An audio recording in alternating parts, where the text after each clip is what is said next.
सभी का हमारे YouTube चैनल पर, जिसका नाम है सौरभ क्लासेस। आज मैं रिसर्च और उससे जुड़े हुए पेपर की श्रृंखला शुरू कर रहा हूं। तो चलिए आज शुरू करते हैं और जानते हैं कि शोध क्या है और शोध की क्या क्या श्रेणियां होती हैं। तो हमारा प्रश्न है, शोध क्या है, शोध की क्या क्या श्रेणियां होती हैं। तो शोध जिसको रिसर्च भी कहा जाता है, एक ऐसी प्रक्रिया है जिसके माध्यम से कोई शोधार्थी नवीन ज्ञान को प्रकाश में लाता है और उसके द्वारा एक नए सिद्धांत का प्रतिपादन करता है, जिसे सभी विद्वान सहज स्वीकार भी करते हैं और उसको एक सिद्धांत की तरह प्रतिस्थापित करके मान्यता देते हैं।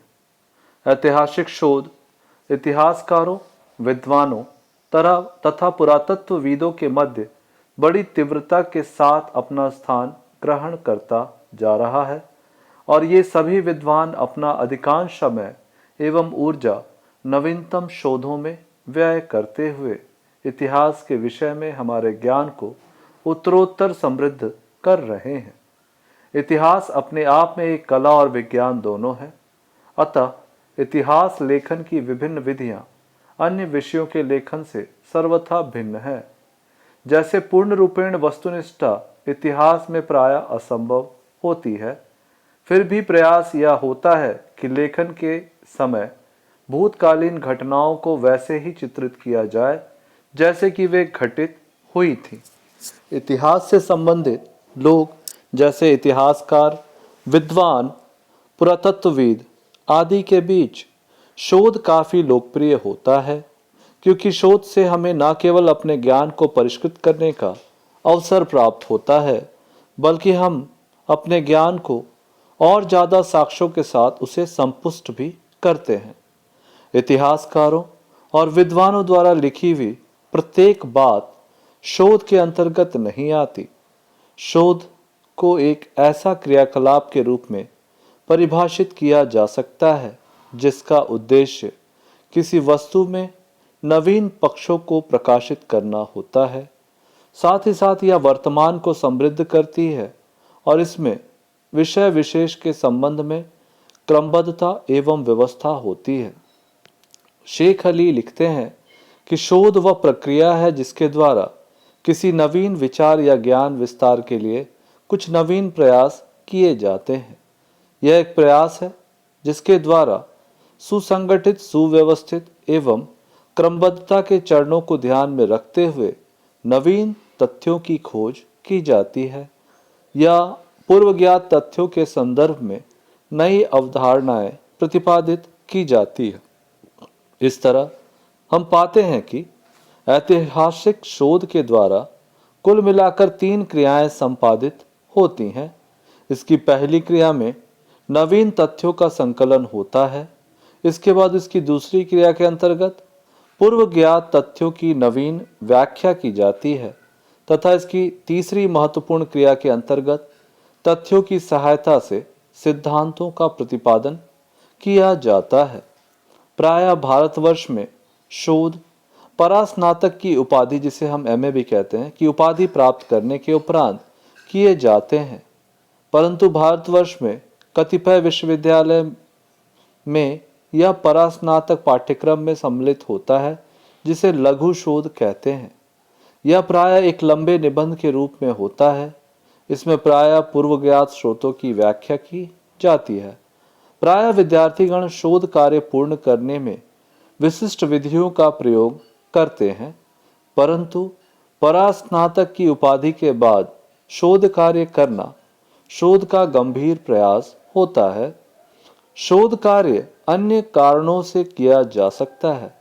सामान्यतः विद्यार्थी शोध कार्य इसलिए करते हैं कि उन्हें उपाधि मिल जाएगी तथा उनकी प्रतिष्ठा बढ़ जाएगी। इसके अलावा शोध कार्य के दौरान शोध वृत्ति, जिसे हम स्कॉलरशिप भी कहते हैं, मिलती है, जिससे उनकी आर्थिक गतिविधियां संचालित हो सकेंगी। सामाजिक विज्ञानों ने भारतीय सामाजिक संस्थान और ऐतिहासिक शोध संस्थान की स्थापना के बाद शोध गतिविधियों को बड़ा समर्थन प्राप्त हुआ है, क्योंकि यह दोनों संस्थाएं विभिन्न संस्थानों एवं विद्यार्थियों को वित्तीय सहायता देते हैं और इसलिए शोधार्थी उपाधि प्राप्त करने के साथ साथ वित्तीय सहायता भी प्राप्त कर लेते हैं। अब हम शोध की महत्वपूर्ण श्रेणियों को देखेंगे। पहला है संकलन से संबंधित शोध। यह एक साधारण प्रकार का शोध होता है जिसमें शोधार्थी तथ्यों का संकलन करते हैं।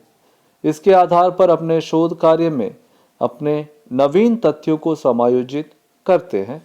साथ ही साथ यह नवीन विचारों को भी देने का प्रयास करता है। ऐसे शोध अध्ययनों की प्राचीन भारतीय इतिहास के अध्ययन में अत्यधिक आवश्यकता है ताकि बीच की जो कड़ियां छूट गई हैं उन्हें जोड़ने का कार्य किया जा सके। जैसे कि अभी बहुत से ऐसे राजतंत्र हैं जिनके बारे में लोगों को जानकारियां नहीं है। इसके उदय और अस्त होने का कोई प्रमाण नहीं है। प्रायः प्राचीन भारतीय इतिहास के कालानुक्रम पूर्णतया स्पष्ट नहीं है। साथ ही साथ विभिन्न संघर्षों एवं युद्धों की वास्तविक तिथियां भी ज्ञात नहीं है। एक प्रमुख इतिहासवेत्ता का कथन है कि हमारे पास पर्याप्त सामग्री है जिसको अभी पहचाना नहीं जा सका है। यदि नवीन शोधार्थी इस हेतु प्रयास करे तो हमारे ज्ञान को समृद्ध करने में अत्यंत ही सहायक होंगे। हालांकि हमने मौर्यकालीन स्तंभों, चट्टानों, गुफाओं के बारे में जानकारी एकत्रित कर ली है, फिर भी हमें बिंदुसार, अशोक, समुद्रगुप्त के बारे में बहुत कुछ जानना है। इतिहासवेत्ता और शोधार्थी अत्यंत रोमांचित अनुभव करते हैं जब वह अपने अन्वेषणों से हमारे ज्ञान को समृद्ध करते हैं। वस्तुतः एक विशेष मानसिक अभिरुचि अन्य विशेषताओं के साथ अति आवश्यक होती है, तभी एक शोधार्थी या इतिहासवेत्ता अपने कर्तव्यों का निर्वहन भली भांति कर सकता है। दूसरा है आंकड़ों की व्याख्या से संबंधित शोध। तथ्य संकलन के दौरान एक शोधार्थी शोध अध्ययन के प्रति अपने को समर्पित करता है। वह संपूर्ण संकलित सामग्री को पुनः व्याख्यायित करता है। साथ ही साथ अपनी विशिष्ट अभिरुचि के आधार पर कुछ निश्चित अभिमत निष्कर्षों के रूप में स्थापित करता है। उसके निष्कर्षों के मूल्यों को उपयोगिता एवं प्रभुसत्ता पर आधारित होती है कि उसने नवीन विचार किस प्रकार अवधारित किया है। वास्तव में किसी भी संकलित आंकड़ों का प्रयोग या संकलित सामग्री का उपयोग किसी भी अभिमत को सिद्ध करने के लिए विभिन्न प्रकार से किया जा सकता है। अतः शोधार्थी की सफलता इस बात पर निर्भर करती है कि वह वर्तमान और पूर्व के ज्ञात स्रोतों को संतोषजनक ढंग से संपादित करते हुए निष्कर्ष निकालता है और कोई ठोस निष्कर्ष नहीं देता, तब शोध अध्ययन की आवश्यकता नहीं होती। इतिहासविदों ने गुप्त काल को स्वर्ण युग में निरूपित करने के लिए विचार विमर्श किया। कुछ इतिहासविद इसे सिद्ध करने का विचार कर कोशिश करते हैं, जबकि कुछ इसमें सहमत नहीं होते हैं। इसी तरह से यदि कुछ इतिहासवेत्ता किसी राजा को धर्म रक्षक के रूप में निरूपित करते हैं तो कुछ अन्य उसको सनकी कहते हैं। अतः यह शोधार्थी के विवेक पर निर्भर करता है कि वह दो विभिन्न विचारों में साम्यता स्थापित करते हुए किस तरह से तथ्यात्मक विश्लेषण करे। वास्तव में यह शोधार्थी का कर्तव्य है कि वह अपने पाठकों को वस्तुनिष्ठ तथ्यों की जानकारी दे। भारतीय इतिहास में वस्तुनिष्ठता के स्थान पर व्यक्तिनिष्ठता अधिक है। विदेशी लेखकों तथा इतिहासवेताओं ने उपलब्ध आंकड़ों या तथ्यों की व्यक्तिगत व्याख्या की है। उन्होंने इन तथ्यों का विश्लेषण अपने पूर्व विचारों के संदर्भ में किया और इसके कारण उनके द्वारा भारतीय ऐतिहासिक परिदृश्य विकृत हो गया है। उनके द्वारा क्रूरता पूर्वक अतीत के गौरव और सांस्कृतिक विरासत की उपेक्षित किया गया है और इनके स्थान पर राष्ट्रीय व अंतर्राष्ट्रीय स्तर पर कई अनेक गलत तथ्यों को प्रतिष्ठित किया गया है।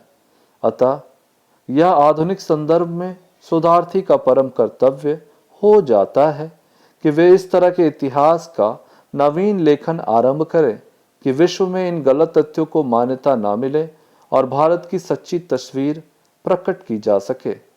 निसंदेह इस संदर्भ में कुछ किया जा सके, फिर भी भारतीय इतिहास के संदर्भ में अभी बहुत किया गया है, लेकिन भारतीय इतिहास के संदर्भ में अभी भी बहुत कुछ किया जाना शेष है। तीसरा है ज्ञान के संश्लेषण से संबंधित शोध। यह तीसरा शोध कार्य थोड़ा कठिन होता है, क्योंकि ज्ञान के संश्लेषण से संबंधित शोध में शोध कार्य एक विद्वान को इतिहासकार की श्रेणी में पदस्थापित कर देता है, और इस तरह के शोध कार्य में शोधार्थी कुछ निश्चित नियमों तथा सिद्धांतों की व्याख्या प्राप्त तथ्यों तथा आंकड़ों के आधार पर करता है। इस तरह के शोध में एक दार्शनिक और उच्च स्तर की मानसिक क्रियाकलाप की आवश्यकता होती है। वह सभी ज्ञात तथ्यों का तथा सूचनाओं को इस तरह विश्लेषित करता है कि वे एक सामान्य नियम के अधीन कार्य करती हुई प्रतीत होती हैं। वह अपने ज्ञान का संपूर्ण उपयोग करते हुए अपने अभिमत को सिद्ध करने के लिए कुछ सिद्धांतों को प्रतिपादित करता है। वास्तव में यह करना आसान नहीं होता। इस कार्य में काफी ऊर्जा, समय एवं श्रम की आवश्यकता होती है, तभी एक सिद्धांत को स्वीकार किया जाता है। प्रसिद्ध दार्शनिक हीगल, मार्क्स, गांधी, कॉम्टे, पैंगलर इसी श्रेणी के विद्वान माने जाते हैं। अपने विभिन्न सिद्धांतों, जिसमें आदर्शवाद, यथार्थवाद, अध्यात्मवाद, अहिंसावाद जैसे सिद्धांतों के कारण उन्हें अभी भी स्मरण किया जाता है। इसमें संदेह नहीं है कि आलोचकों ने इनके सिद्धांतों की आलोचना भी की है, फिर भी आज इन सिद्धांतों को सत्य कहा जाता है और उनकी प्रशंसा भी की जाती है। सारांश स्वरूप हम देखते हैं कि हम सारांश स्वरूप कह सकते हैं कि किसी भी श्रेणी का शोध कार्य उसकी गुणवत्ता और निष्कर्ष शोधार्थी के श्रम और शोध के प्रति समर्पण पर निर्भर करती है। एक शोधार्थी अपने शोध कार्यों को त्रुटिपूर्ण निष्कर्षों के आधार पर व्यर्थ कर देता है, जबकि एक गंभीर शोधार्थी शोध के आधार पर समर्पण भी असीम संभावनाओं को प्रकट करता है। तो आज के लिए बस इतना ही।